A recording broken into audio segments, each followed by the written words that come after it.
On raconte qu'un étudiant vivait seul dans un petit appartement. Une nuit, vers 3 heures du matin, alors qu'il regardait des vidéos au lieu de dormir comme un être humain normal, il entendit un bruit dans sa cuisine. Clac. Puis encore. Clac. Au début, il se dit: c'est sûrement le chat. Puis il se rappela qu'il n'avait pas de chat. Là, bizarrement, ça devenait moins rassurant. Armé de son courage, d'une claquette et d'environ 2% de batterie sur son téléphone, il s'avança vers la cuisine. Et là, une silhouette.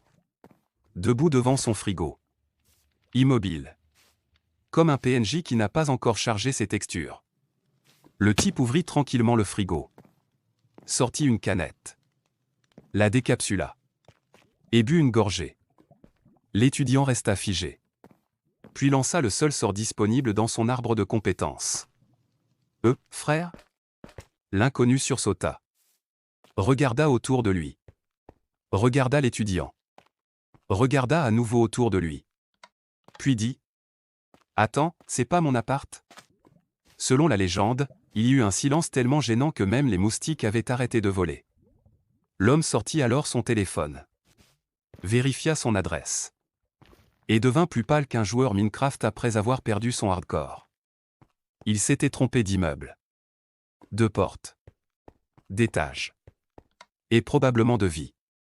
Avant de partir, il aurait demandé: je peux finir la canette ou c'est abusé?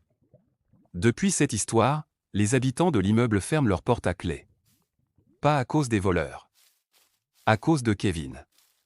Parce que Kevin a réussi à se tromper de logement 3 fois en une semaine.